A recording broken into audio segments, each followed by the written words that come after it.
الحمد لله الأول بلا ابتداء، الآخر بلا انتهاء، المنفرد بقدرته المتعالى في سلطانه، الذي لا تحويه الجهات ولا تنعته الصفات ولا تدركه العيون ولا تبلغه الظنون، البادئ بالإحسان العائد بالامتنان، الدال على بقائه بفناء خلقه وعلى قدرته بعجز كل شيء سواه، المغتفر إساءة المذنب بعفوه وجهل المسيء بحلمه، الذي جعل معرفته اضطرارا وعبادته اختيارا، وخلق الخلق من بين ناطق معترف بوحدانيته وصامت متخشع لربوبيته، لا يخرج شيء عن قدرته ولا يعزب عن رؤيته، الذي قرن بالفضل رحمته وبالعدل عذابه، والناس مدينون بين فضله وعذابه، آذنون بالزوال آخذون في الانتقال من دار بلاء إلى دار جزاء. وأشهد أن سيدنا وحبيبنا وقائدنا محمدًا عبده ورسوله وصفيه من خلقه وخليله، أدى الأمانة وبلغ الرسالة ونصح الأمة وكشف الله به الغمة، فاللهم صل عليه وعلى آله وصحبه ومن سار على نهجه إلى يوم الدين. أما بعد، معشر المسلمين والمسلمات، أوصيكم ونفسي بتقوى الله عز وجل، فقد قال في محكم تنزيله: يا أيها الذين آمنوا اتقوا الله حق تقاته ولا تموتن إلا وأنتم مسلمون. يا أيها الناس اتقوا ربكم الذي خلقكم من نفس واحدة وخلق منها زوجها وبث منهما رجالا كثيرا ونساء، واتقوا الله الذي تساءلون به والأرحام إن الله كان عليكم رقيبا. يا أيها الذين آمنوا اتقوا الله وقولوا قولا سديدا يصلح لكم أعمالكم ويغفر لكم ذنوبكم، ومن يطع الله ورسوله فقد فاز فوزا عظيما. ربنا اجعلنا من الفائزين واجعلنا بفضلك من ورثة النعيم. ثم أما بعد، معشر المسلمين والمسلمات، لقد دخل علينا شهر محرم الحرام للسنة 42 بعد 400 من الهجرة النبوية، ونسأل الله تبارك وتعالى أن يجعل هذه السنة خيرا من سابقتها، وأن يجعلها فاتحة خير على المسلمين في كل بقاع الأرض، وأن يرفع عن العالم هذا الوباء الذي أصابهم وعاث فيهم فسادا. كما تعلمون أيها الإخوة الأفاضل والأخوات الفضليات، الخليفة عمر بن الخطاب رضي الله عنه بعد استشارة كبار الصحابة رضوان الله عنهم قرر أن يجعل الهجرة النبوية هي المرجع في بداية التقويم الإسلامي للأمة الإسلامية، ولم يختر ما اقترحه بعض الصحابة من أن يجعل المسلمون بداية تقويمهم ولادة الرسول صلى الله عليه وسلم أو تاريخ وفاته أو تاريخ بعثته، بل كان اختياره حكيما جدا، لأنه علم أن الهجرة النبوية أتت بالخيرات على المسلمين وعلى الأمة الإسلامية قاطبة عبر التاريخ، إذ كانت الهجرة النبوية الفيصل بين المرحلة التي كان المسلمون فيها مستضعفين مظلومين في مكة، والمرحلة التي آتاهم الله عز وجل من القوة والتمكين، فاستغلوا تلك القوة وذلك التمكين حتى يضعوا أسس العدل الإلهي في الأرض، وحتى يضعوا قواعد الأمة الإسلامية والدولة الإسلامية. ما هي الأسباب التي تدفع الناس إلى هجرة أوطانهم، إلى هجرة ذويهم، إلى هجرة أعمالهم؟ ما هي الأسباب التي تدفع الناس عبر التاريخ وفي أي مكان من الأرض إلى الهجرة؟ هذه الأسباب يمكن أن نجملها في 4. السبب الأول هو هجرة الفقر، هجرة الفقر والبحث عن بلد يجد فيه الإنسان رغد العيش، يجد الإنسان فيه الوظيفة ويجد العمل الذي يمكنه من الكسب دون أن يعيش في فقر مدقع. هذا هو السبب الأول. ولعل كثيرا من المسلمين الذين هاجروا في الآونة الأخيرة في القرن الماضي هذا أوطانهم إنما هاجروها لهذا السبب حتى يجدوا آفاقا جديدة وحتى يجدوا حياة مادية خيرا مما كانوا عليه في بلدانهم الأصلية. هذا هو السبب الأول للهجرة. السبب الثاني للهجرة هو أن يهاجر الإنسان حتى يبحث عن العلم، يهاجر بلدا قل فيه العلم أو إلى بلد كثر فيه العلم أو وجدت فيه بعض العلوم التي تفتقدها البلدان الأصلية. ولكن السبب يبقى في آخر المطاف هو أن يحصل الإنسان على شهادات عليا ويحصل على وظيفة وعلى عمل محترم يمكنه من العيش الرغد.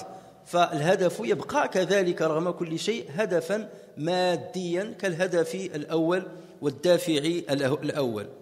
أما الهدف الثالث فهو هجرة الحرب، هجرة بلد عمت فيه الحرب وقل فيه الأمن، وهذا ما رأيناه في السنوات القليلة الماضية حين هاجر الكثير من المسلمين أوطانهم كسوريا وغيرها.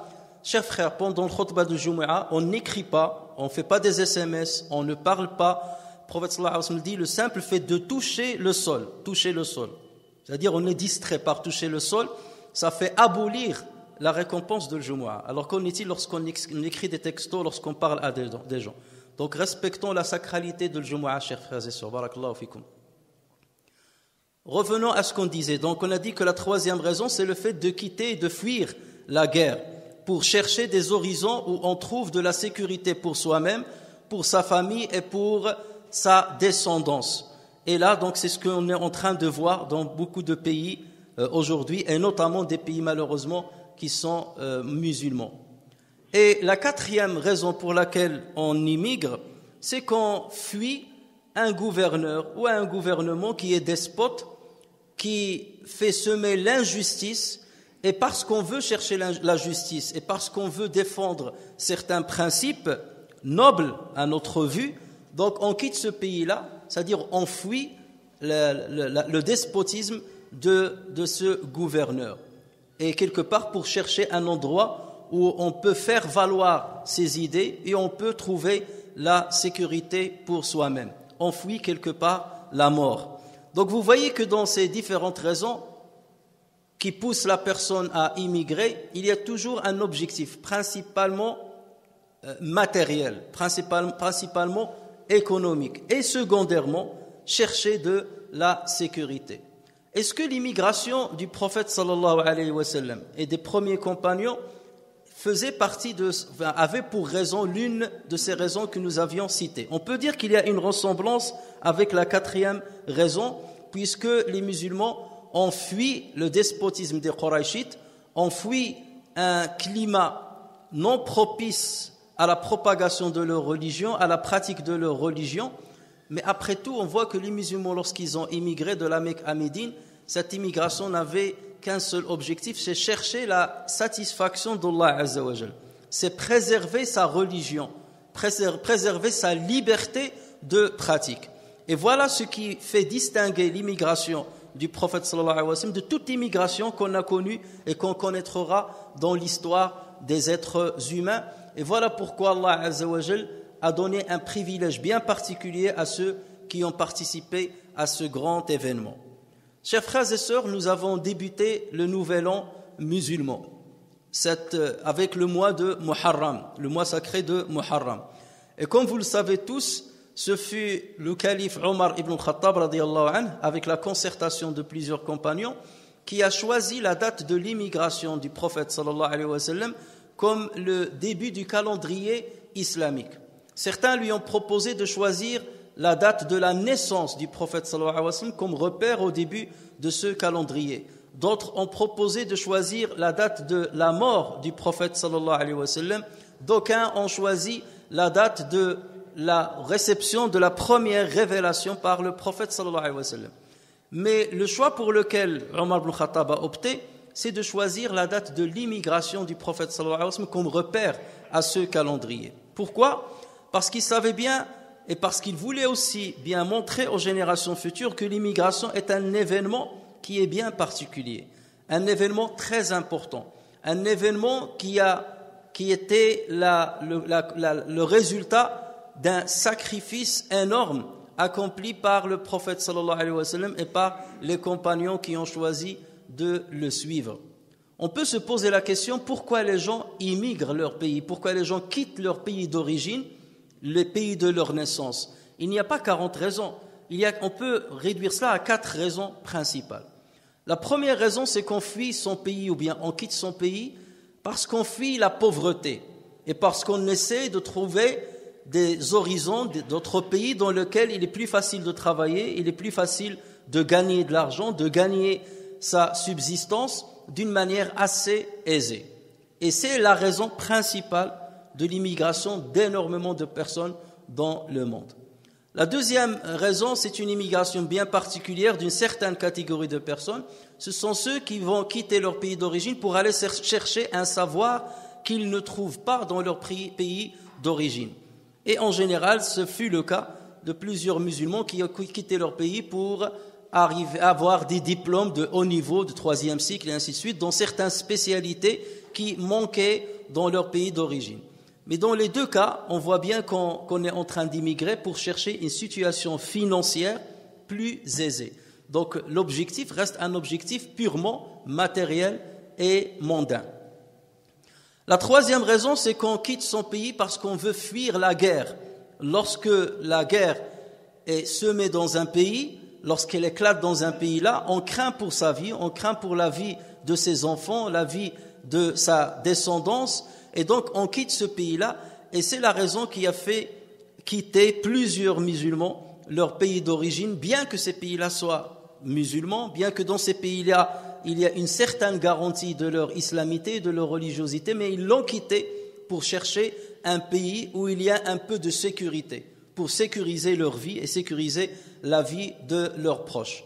Voici la troisième raison d'immigration, c'est ce qui a poussé beaucoup de Syriens par millions à quitter leur pays, beaucoup d'Irakiens à quitter leur pays, et ainsi de suite. Et la quatrième raison de l'immigration, c'est parfois lorsqu'on vit dans un pays où il y a du despotisme, où il y a de l'injustice sociale. Et parce qu'on a certaines opinions, où on est en train de défendre certains principes, et qu'on a peur des représailles du gouvernement, du pays dans lequel on évolue, qu'on quitte ce pays-là afin de trouver refuge ailleurs, là où on peut faire valoir ces principes, ou là où on pense que ces principes sont respectés. Donc voici 4 raisons principales pour lesquelles les êtres humains quittent leur pays d'origine. Et on peut se poser la question, est-ce que l'immigration du prophète sallallahu alayhi wa sallam, ce grand événement, fait partie de ces 4 catégories? On peut dire qu'il ressemble un petit peu au 4e cas, puisque les musulmans ont quitté, bien entendu, le despotisme des Qurayshites, l'injustice qui sévissait dans ce pays-là, afin de trouver refuge dans un autre pays où ils peuvent trouver de la sécurité. Mais les musulmans n'ont pas quitté la Mecque pour chercher la sécurité de leur corps. Ils ont quitté la Mecque pour chercher la sécurité de leur islamité, de leur religiosité, pour trouver un endroit où ils peuvent faire valoir leur liberté de culte, leur liberté de choix doctrinal. Voilà la raison principale pour laquelle ils ont immigré. Ils ont déjà immigré en Abyssinie pour fuir justement le despotisme et pour préserver leur vie. Et c'était souvent, ou bien c'était principalement les plus pauvres, les plus indigents qui ont quitté la Mecque à cette période-là. Mais la deuxième grande immigration, elle a regroupé les riches comme les pauvres. Abu Bakr n'a pas immigré pour chercher plus d'argent. Abdurrahman ibn Auf n'a pas quitté la Mecque pour chercher plus d'argent. Ils étaient riches déjà à la Mecque. Certains parmi eux n'ont pas quitté la Mecque parce qu'ils avaient peur pour leur vie, parce qu'ils appartenaient parfois à des grandes tribus d'une grande noblesse, lesquelles tribus qui leur garantissaient de vivre et qui les protégeaient contre parfois le despotisme des Qurayshites. Mais la raison principale de leur immigration, c'est de préserver leur religiosité. Et voilà ce qui distingue l'immigration du prophète sallallahu alayhi wa sallam de toute autre immigration. Parce que c'était un sacrifice extraordinaire que de quitter son pays natal, de quitter sa richesse, de quitter les siens, de quitter la terre de ses ancêtres et de partir vers un horizon incertain afin de pouvoir vivre son islam et de pouvoir défendre les principes auxquels on a adhéré. Donc c'est pour cela que l'immigration était un événement extraordinaire dans la vie de la première génération de l'islam, et c'est pour cela qu'Allah Azza wa Jal a vanté le mérite de al-muhajirin, de ceux qui ont accompli ce grand événement.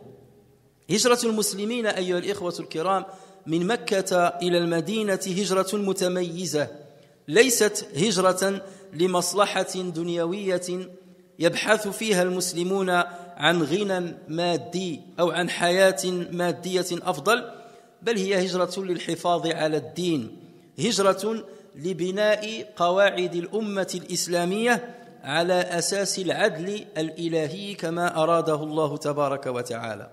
هاجر من الصحابة الغني والفقير، هاجر العبد والحر، هاجر الرجل والمرأة، هاجر الشريف وغير الشريف، هاجرت النساء والأطفال والشباب والشيب. غرضهم الأوحد من هذه الهجرة هي إعلاء كلمة الله تعالى وحفظ دعوة الإسلام من الاندثار والفناء. ولذلك أثنى الله عز وجل على هؤلاء المهاجرين في غير ما آية من كتاب الله عز وجل. ومن ذلك قول الله تبارك وتعالى: والذين هاجروا في الله من بعد ما ظلموا لنبوئنهم في الدنيا حسنة ولأجر الآخرة أكبر لو كانوا يعلمون الذين صبروا وعلى ربهم يتوكلون. انظروا إلى هذا الثناء: والذين هاجروا في الله من بعد ما ظلموا لنبوئنهم في الدنيا حسنة ولأجر الآخرة أكبر لو كانوا يعلمون الذين صبروا وعلى ربهم يتوكلون. وقال الله عز وجل في حقهم: ثم إن ربك للذين هاجروا من بعد ما فتنوا ثم جاهدوا وصبروا إن ربك من بعدها لغفور رحيم. وقال مولانا في حقهم: الذين آمنوا وهاجروا وجاهدوا في سبيل الله بأموالهم وأنفسهم أعظم درجة عند الله وأولئك هم الفائزون. وقد بين الرسول صلى الله عليه وسلم أن الأصل في هذا الاختصاص وفي هذا التمييز الإلهي لهؤلاء الناس وفي هذا السبق هي النية الصالحة. الفرق بين من هاجر لله ومن هاجر لغير الله هو في ظاهر الأمر لا فرق بينهما، ولكن عند الله عز وجل الفرق شاسع، وأصل هذا الفرق هي النية التي بسببها هاجر كل واحد من المسلمين. ونعلم الحديث الصحيح المليح الذي روي عن الرسول صلى الله عليه وسلم وهو يبين عظمة النية في الإسلام، حيث قال صلى الله عليه وسلم: إنما الأعمال بالنيات وإنما لكل امرئ ما نوى فمن كانت هجرته. هنا ضرب الله الرسول صلى الله عليه وسلم مثال باش بالهجرة، لأن الهجرة عند الله عز وجل أجرها عظيم. فمن كانت هجرته إلى الله ورسوله فهجرته إلى الله ورسوله، وسوف يحصل على الثواب الذي أعده الله عز وجل لهؤلاء. فمن كانت هجرته إلى الله ورسوله فهجرته إلى الله ورسوله. ومن كانت هجرته لدنيا يصيبها أو امرأة ينكحها فهجرته إلى ما هاجر إليه. كان من بين المهاجرين رجل سبب هجرته من مكة إلى المدينة هو أن يتزوج بامرأة كانت تقطن بالمدينة اسمها أم قيس. في ظاهر الأمر هاجر، ترك ما وراءه من خيرات في مكة وذهب مع المسلمين وهاجر مكة إلى المدينة. في ظاهر الأمر الحركة نفسها، ولكن النية متباينة مع باقي المهاجرين. فمن كانت هجرته إلى الله ورسوله فهجرته إلى الله ورسوله. ومن كانت هجرته لدنيا يصيبها، يطمع في تجارة، يطمع في ربح، فهجرته للربح، يعني ليس له أجر كالذي أعده الله للآخرين. أو امرأة ينكحها حتى ينكح امرأة يتزوج بامرأة فهجرته إلى ما هاجر إليه، يعني ليس له نصيب عند الله عز وجل في تلك الهجرة. وأصبح هذا الحديث أيها الإخوة الكرام وهذا المثال يعني حديثا يعني يعتمد عليه في شريعتنا العصماء. هذا من أعظم الأحاديث التي تعتمد عليها الشريعة الإسلامية، له علاقة بنية المسلم. قد يدعو المسلم إلى الله عز وجل ويصل إلى المناصب العليا ويصل يعني تصل شهرته الآفاق، ولكن نيته ليست لله تبارك وتعالى، فلا أجر له عند الله تبارك وتعالى. وهؤلاء هم الدعاة إلى النار أو الدعاة إلى أنفسهم. فالفرق شاسع بين من يدعو إلى الله عز وجل يهاجر إلى الله عز وجل ومن يدعو لنفسه أو إلى نفسه أو يدعو إلى مال أو يدعو إلى شهرة أو حتى يحصل على مأرب من المآرب الدنيوية. فرق شاسع، وهذا الفرق لا يعلمه إلا الله تبارك وتعالى، وعلى أساسه يوزع الله عز وجل الأجر والثواب. Chers frères et sœurs, l'immigration des musulmans était une immigration bien particulière, comme on a dit, parce que c'est grâce à elle qu'ils ont installé les fondements du vrai État islamique qui respecte les principes de l'islam et qui fait diffuser la sécurité, qui fait diffuser la paix et qui fait diffuser la vraie liberté de culte. Regardez, lorsque les musulmans se sont installés à Médine et qu'ils ont pris le pouvoir, la première chose qu'ils ont faite, ce n'est pas de combattre les autres religions, ce n'est pas de combattre ceux qui n'adhèrent pas à leur vision, pas du tout, loin de là. Ils ont sécurisé tous les habitants de Médine, y compris les juifs et les polythéistes. Et ils ont rédigé un pacte de paix avec tous les habitants de Médine. C'est pour dire que si nous sommes là, ce n'est pas pour imposer la foi à qui que ce soit, ce n'est pas pour imposer notre vision aux autres, mais c'est pour donner la liberté à chacun de choisir la vie qu'il veut. C'est de donner à chacun de choisir la vie qu'il veut tant qu'il ne touche pas les autres, tant qu'il n'attente pas à la vie des autres, tant qu'il ne déséquilibre pas la société, même s'il opte pour une autre religion ou il opte pour la non-religion ou la non-croyance. Et c'est ce que les musulmans ont fait dès qu'ils se sont installés à Médine. Et même lorsque Allah Azza wa Jalla leur a donné le pouvoir sur les Mécois, lorsque le prophète sallallahu alayhi wa sallam a conquis la Mecque et qu'il est revenu à la Mecque triomphant, il n'a pas puni les Qurayshites. Il leur a dit: vous êtes libres, je ne suis pas là pour me venger. Et ceci confirme encore une fois que l'immigration des musulmans n'était pas une immigration seulement pour chercher une force politique ou une force matérielle pour asservir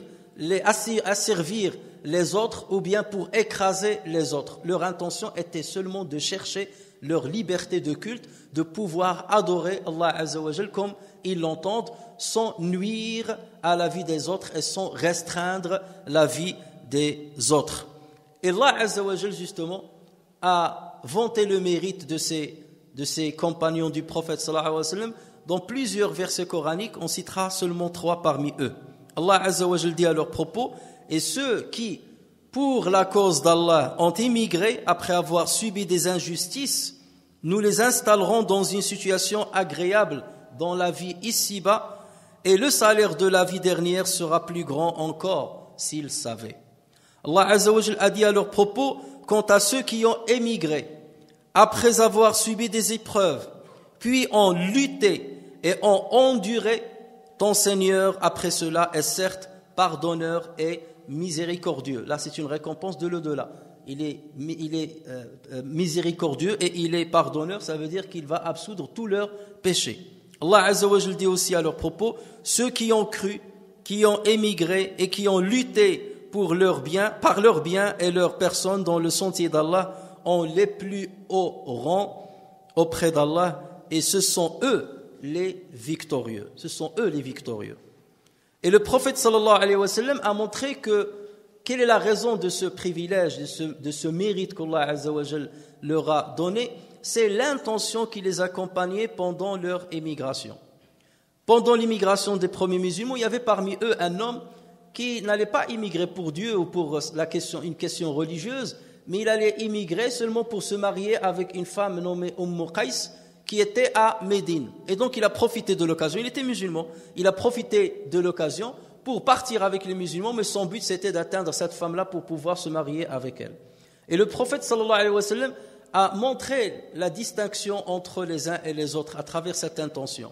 Et voilà pourquoi le prophète sallallahu alayhi wa sallam a dit dans le hadith célèbre que nous connaissons tous, innamal a'malu binniyat, certes les actes ne valent que par les intentions.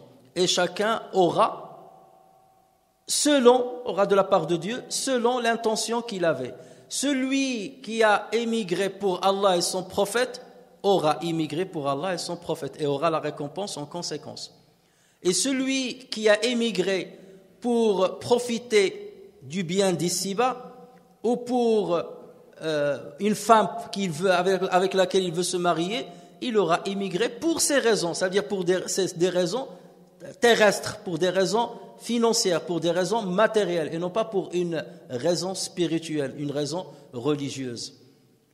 Dans l'apparence, c'était un homme qui immigrait comme les autres. Dans l'apparence, c'était un homme qui a quitté son pays d'origine, qui a quitté son commerce, qui a quitté sa famille.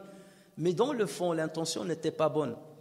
Et voilà ce qui fait la distinction entre ceux qui œuvrent exclusivement pour Allah Azza wa Jal et ceux qui œuvrent, même s'ils œuvrent dans le bon sens, qui œuvrent pour leur personne, pour leur propre célébrité, pour leur intérêt matériel ou pour autre chose que Allah Azza wa Jal. Mais il n'y a qu'Allah Azza wa Jal qui dévoile les secrets du cœur.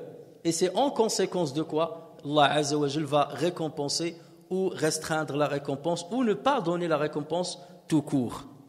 Donc l'intention était la chose la plus importante dans l'immigration de ses compagnons. ومن خلال الآيات التي تتكلم عن الهجرة والتي ذكرنا ثلاثة منها نجد بعض الشروط التي توفرت في المسلمين المهاجرين والتي بوأتهم هذه المرتبة وهذه الرفعة عند الله تبارك وتعالى. هذه الشروط هي 3 أو 4. الشرط الأول هو الإيمان، الذين آمنوا وهاجروا. الشرط الأول هو الإيمان، والشرط الثاني هو الصبر الجميل، والشرط الثالث هي المجاهدة في سبيل الله. وقد نزيد التوكل على ذلك لأنه ذكر في الآية، ولكن حينما نتكلم عن المجاهدة يكون فيها لا محالة التوكل على الله، فلا مجاهدة دون توكل على الله عز وجل. إذن هي شروط 3 مهمة: الإيمان الصادق، الإيمان الحقيقي، والصبر الجميل، والمجاهدة في سبيل الله. الإيمان الصادق أيها الإخوة الكرام هو الإيمان الذي لا يملي قواعده هوى النفس، ماشي الإيمان ديال الهوى إنسان أو الإيمان ديال الجهل، وإنما إيمان فقه، إيمان العالم بدين الله، إيمان الفقيه بدين الله عز وجل وبمقاصد شريعة الله وبمقاصد كتاب الله. الإيمان على علم. هنالك منا من المؤمنين من يؤمن بالله عز وجل على علم ومن يؤمن على جهل، من ينتسب للإسلام على علم ويقين ومن ينتسب للإسلام من باب الهوية فقط، لأنه ولد في الإسلام ووجد أبويه مسلمين فأصبح مسلما. بل هذا نتكلم عن الإيمان الصادق، هذا هو الشرط الأول، وهذا الذي يميز الله عز وجل به المؤمن الصادق من المؤمن الكاذب، وإن كان كلاهما يحسب على الإسلام وعلى الأمة الإسلامية. الشرط الثاني هو الصبر على الأذى، فكل من آمن بالله عز وجل بصدق وجاهد في الله بصدق ودعا إلى دين الله عز وجل بصدق لا بد وأن يؤذى في دينه، يؤذى على المستوى الفردي ويؤذى على مستوى الجماعي. الأمة أو الجماعة الإسلامية تؤذى برمتها، وهذا ما حصل للمؤمنين الأوائل. فالله تبارك وتعالى بين أن تلك سنة جعلها في الأرض. ألف لام ميم أحسب الناس أن يتركوا أن يقولوا آمنا وهم لا يفتنون ولقد فتنا الذين من قبلهم فليعلمن الله الذين صدقوا وليعلمن الكاذبين. هنالك من يؤمن وهو صادق، وهنالك من يؤمن وهو كاذب في إيمانه. والابتلاء والفتنة التي يصاب بها المؤمن هي التي تمحص الصادق من الكاذب. روى سعد بن أبي وقاص في حديث صحيح رواه الترمذي أنه قال قلت يا رسول الله أي الناس أشد بلاء؟ قال الأنبياء ثم الأمثل فالأمثل. يبتلى الرجل على حسب دينه، يعني ربي تيبتلي كل واحد حسب القوة ديال الدين ديالو. فإن كان في دينه صلبا، كان قوي، كان في دينه صلبا اشتد بلاؤه. وإن كان في دينه رقة، الدين ديالو ضعيف شوية، وإن كان في دينه رقة ابتلي حسب دينه، الابتلاء ديالو تيكون قليل شوية لأن الدين ديالو قليل. ابتلي حسب دينه، إن كان في دينه رقة ابتلي على حسب دينه. فما يبرح البلاء بالعبد حتى يتركه يمشي على الأرض وما عليه من خطيئة. إن ربي تبتلي في الدنيا هو ربما لا يعيش بالسعادة الدنيوية المادية، ولكنه يمشي وليست عليه خطيئة، يعني الله عز وجل يمحو له كل ذنوبه بذلك الصبر الذي أظهره في ذلك البلاء. يمشي وليست عليه خطيئة. كاين شي واحد أحسن من هذا؟ قد تكون غنيا في الأمور الدنيوية ولكنك فقير في الأمور الدينية، ولكن الغني الحقيقي هو الذي اغتنى بحسناته، هو الذي تخلص من سيئاته وخطاياه. وهذا لا يكون إلا لمن صبر أمام البلاء الذي ابتلاه الله عز وجل ووضعه فيه. إذن هذا هو الشرط الثاني، هو الصبر عند البلاء. وهذا ما نحتاجه أيها الإخوة الكرام. احنا لما اختارنا الإسلام هنا في هذه البلاد كان واحد الزمان ولو احنا مسلمين ولكن الإسلام ما كاينش. الناس يقولوا في القهاوي لا اللومالي وبعاد على الدين، ما كاين لا صلاة لا رمضان إلا من رحم الله. ما كاش اللي دايها فينا، ما كاش اللي دايها فينا. ولكن لما أقمنا مساجدنا ولما علمنا القرآن أولادنا ولما شيدنا مساجدنا ولما بنينا مدارسنا آنذاك ظهر الأعداء وظهرت العداوة وظهر الابتلاء. إذن هنا خص المسلم يكون على قدر هذا الابتلاء. إلا ما نتعجبوش هذا أمر عادي، هذه سنة من سنن الكون. لما الدين ديالك يولي صحيح البلاء تيجي والأعداء تيكثروا والخطط الجهنمية تكثروا ضدك، فانتظر لذلك، لأن ربي ما جايبكش هنا باش تسارى ولا باش تصيف ولا باش ترتاح. الدين ماشي ديال الراحة، الراحة كاينة في الآخرة. الدنيا هي دار كد ودار عمل ودار صبر، واللي بغى الجزاء والراحة من البعد. وإن الدار الآخرة لهي الحيوان لو كانوا يعلمون. هذا هو المسلم، هو الهدف ديالو نرتاح في الآخرة، وخا ما يرتاحش عمره كامل في الدنيا، الراحة في الآخرة. الصحابة الأوائل أيها الإخوة الكرام لم يرتاحوا. سيدنا حمزة لما مات في سبيل الله واش ارتاح يعني في الدنيا؟ وجد الموت. ولكن الراحة التي وجدها عند الله عز وجل هي الراحة المخلدة، والراحة التي يصبو إليها كل مسلم حق. وحتى الرسول صلى الله عليه وسلم يعني لما مكنه الله عز وجل في الأرض يعني لم يظل سنوات ونقول استغل يعني التمكين دياله سنوات إلى غير ذلك، رفع الله عز وجل روحه مباشرة. وهكذا كان حال كثير من المسلمين أيها الإخوة الكرام. المسلم ما تعيش في الدنيا باش يعني إلى جاهد فيها، إلى جاهد من أجل الله تبارك وتعالى، النتيجة لا ينتظرها. تنتظرش النتيجة في الدنيا، تقول كان النتيجة في الآخرة. نعيش حياتي كاملة وكلها في المجاهدة وكلها في المشاكل وكلها في الصبر، ولكن أنا الراحة هي الراحة الأخروية. إلى جات الراحة في الدنيا مرحبا، أنا أسعى إلى راحة أولادي وإلى راحة الأجيال القادمة. هذا الذي أفعل. أزرع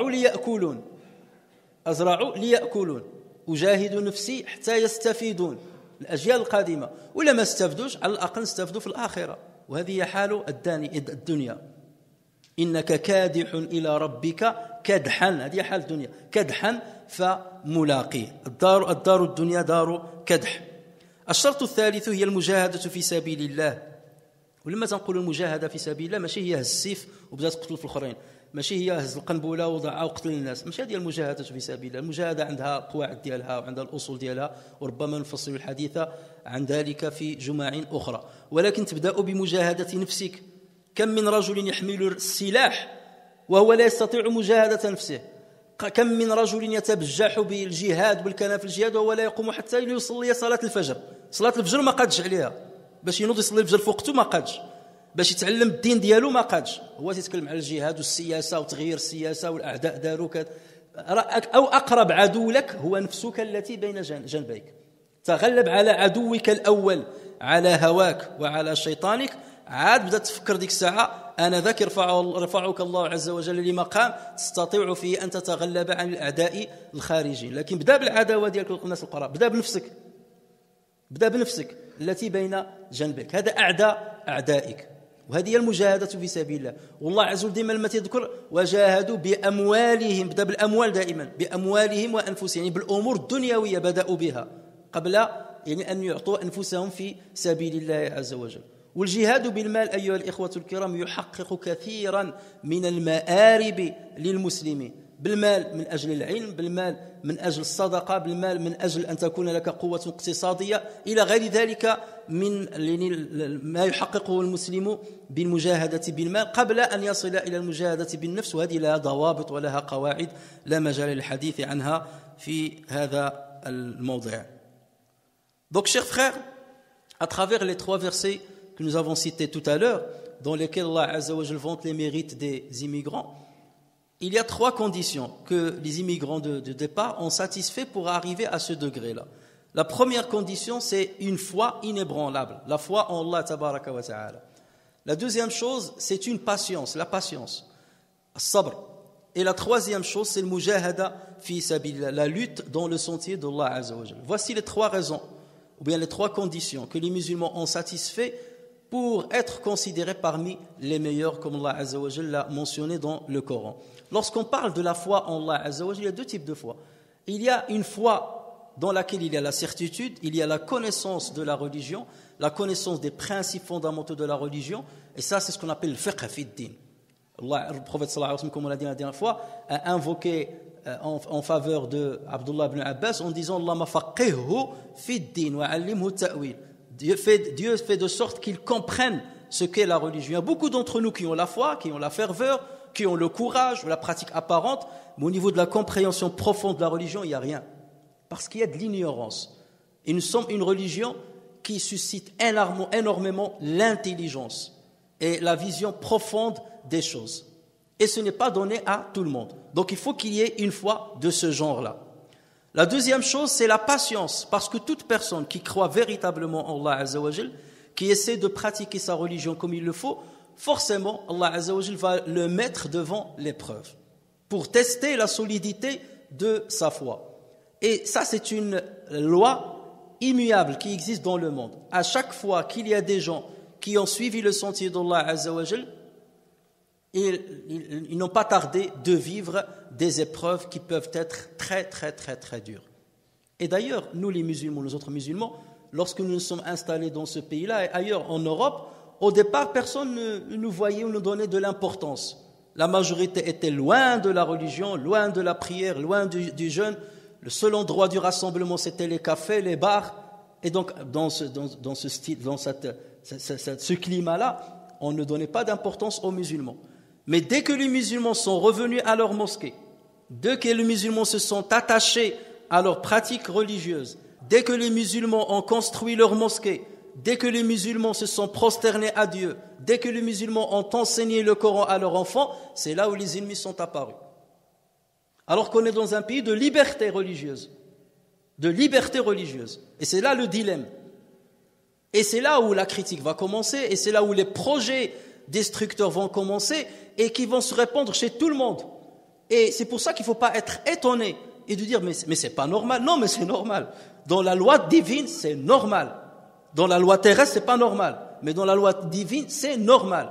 Mais ce qu'Allah Azza wa Jal attend de toi, ce n'est pas seulement d'analyser, mais pourquoi on le fait ça, et de critiquer, non, Allah Azza wa Jal attend de toi de patienter et de lutter pour préserver ton islam et l'islam des générations futures.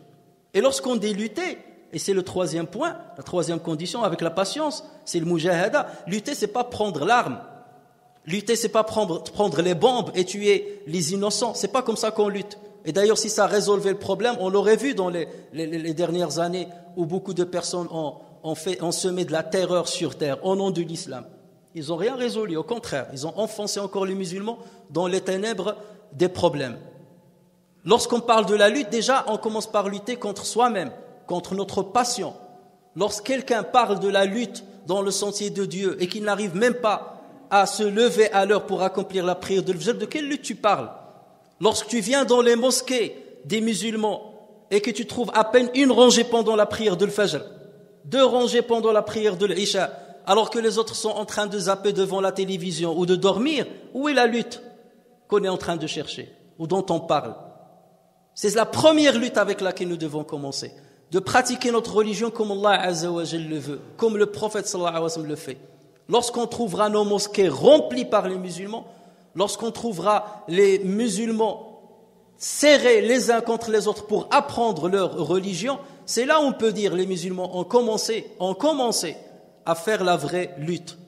Mais tant qu'on ne fait que critiquer, que appeler au désastre, que appeler à l'injustice, et pendant ce temps-là, on ne voit pas l'injustice qu'on commet contre soi-même, c'est qu'on n'a pas compris ce dont Allah Azza wa Jal parle lorsqu'il parle de la lutte dans le sentier de Allah Azza wa Jal. Inna Allah la yughayyiru ma biqawmin hatta yughayyiru ma bi anfusihim. Allah Azza wa Jal ne change pas la situation d'un groupe de gens, sauf lorsqu'ils changent ce qu'il y a en eux-mêmes.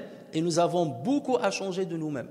Et je ne parle pas que de notre échelle, de l'échelle des musulmans dans le monde entier. Il n'y a qu'à voir comment les musulmans vivent leur islamité à travers le monde.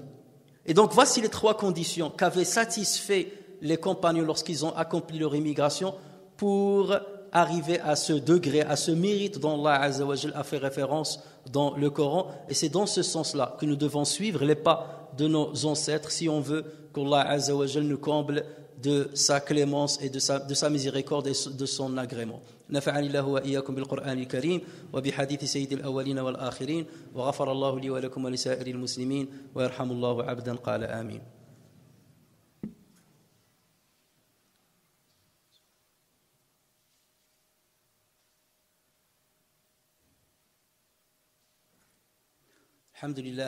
الحمد لله والصلاة والسلام على رسول الله وعلى آله وصحبه ومن والاه.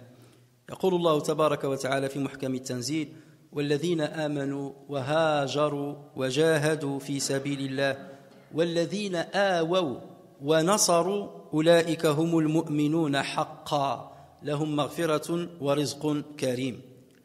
المهاجرون حافظوا على الشروط التي ذكرناها، ولكن الله عز وجل لم ينسى ولم يستثني من الخيرية أولئك الذين آووا المهاجرين والذين نصروا المسلمين، ونعني بالأمر الأنصار الذين كانوا يعيشون في المدينة، دخلوا في زمرة هؤلاء الصالحين وفي زمرة هؤلاء المقربين من الله عز وجل، فذكرهم الله تبارك وتعالى إلى جانب إخوانهم المهاجرين، فقال: أولئك هم المؤمنون حقا لهم مغفرة ورزق كريم. معشر المسلمين والمسلمات، الهجرة بمفهومها الضيق انقطعت. الرسول صلى الله عليه وسلم قال: لا هجرة بعد الفتح، يعني لما تفتحت مكة ما بقاش الهجرة، لا هجرة بعد الفتح، من مكة إلى غيرها انقطع هذا النوع من الهجرة. هذا هو الهجرة بمفهومها الضيق. ولكن الهجرة بمفهومها العام ما زالت مفتوحة لجميع المسلمين، أن يهاجر المسلمون الذنوب، أن يهاجروا الحياة المادية، أن يهاجروا الحياة الرفاهية التي لا يؤتى أو لا يأتي الخير من خلالها، أن يهاجروا رفقاء السوء. كثير من الأمور يجب أن نهاجرها أو نهجرها في حياتنا، ويكتب الله عز وجل لنا أجر المهاجرين. فالله عز وجل ينفع المسلمين في كل زمان وفي كل الآفاق إذا حققوا ما حققه أسلافهم من المقربين إلى الله تبارك وتعالى. فنحن مدعوون إلى هذه الهجرة، وسنتكلم عن خصائصها وحيثياتها في الجمعة القادمة إن شاء الله. Chers frères et sœurs, si Allah Azza wa Jal a vanté le mérite des immigrants, il n'a pas oublié le mérite de ceux qui les avaient accueillis, à savoir Al-Ansar, les résidents de Médine, parce que ces gens-là ont aussi joué un rôle important dans l'installation de l'islam et dans l'épanouissement de l'islam. Sans eux, les premiers musulmans n'auraient pas trouvé un bon refuge sécurisé. Sans eux, les musulmans n'auraient pas pris l'ascendant sur leurs ennemis. Et c'est pour cela qu'Allah Azza wa Jal donc cite toujours Al-Muhajiroun et Al-Ansar. Les Ansar n'ont pas quitté leur pays, mais ils ont donné un grand sacrifice pour accueillir Al-Muhajirin, pour se comporter avec eux de la meilleure des façons. Ils n'ont pas installé un certain racisme dans leur société. Ça, c'est les immigrants qui viennent de loin et nous sommes les autochtones. Ils les ont considérés comme leurs frères parce que l'objectif principal était de consolider la communauté musulmane sans aucune distinction entre ceux qui sont arrivés d'un autre pays et ceux qui étaient autochtones du pays d'accueil.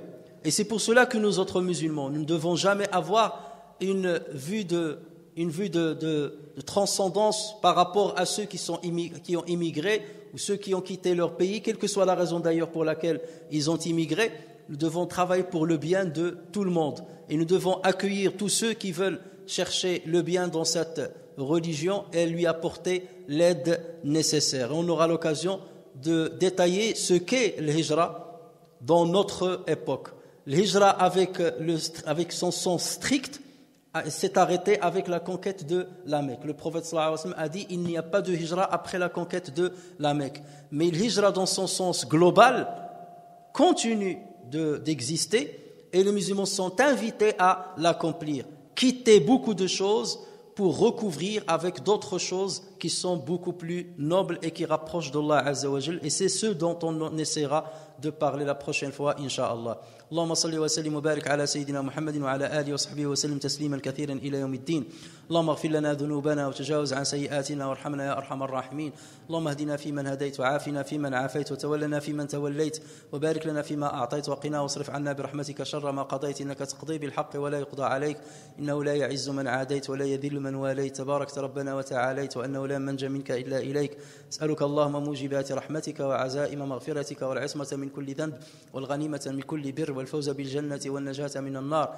اللهم اجمعنا عليك ولا تكلنا إلا إليك. اللهم احفظنا في ديننا، اللهم احفظنا في أرزاقنا، اللهم احفظنا في عباداتنا، اللهم احفظنا في مساجدنا، اللهم احفظنا في أمتنا، اللهم احفظنا في أولادنا يا أرحم الراحمين رب العالمين. لا تذر في مقامنا هذا ذنبا إلا غفرته ولا هما إلا فرجته ولا كربا إلا نفسته ولا ضالا إلا هديته ولا مبتلا إلا عافيته ولا ميتا إلا رحمته ولا مريضا إلا شفيته ولا حاجة من حوائج الدنيا والآخرة هي لك رضا ولنا فيها صلاح إلا قضيتها لنا برحمتك يا أرحم الراحمين. اللهم اجعل يومنا خيرا من أمسنا واجعل غدنا خيرا من يومنا. اللهم ارفع البلاء والوباء عنا يا أرحم الراحمين. اللهم وفقنا لما تحب وترضى برحمتك وجودك يا أكرم مسؤول وآخر مأمول. ربنا آتنا في الدنيا حسنة وفي الآخرة حسنة وقنا عذاب النار وأدخلنا الجنة مع الأبرار يا عزيز يا غفار يا ذا الجلال والإكرام. وصل اللهم وسلم وبارك على محمد وعلى آله وصحبه أجمعين وآخر دعوانا أن الحمد لله رب العالمين.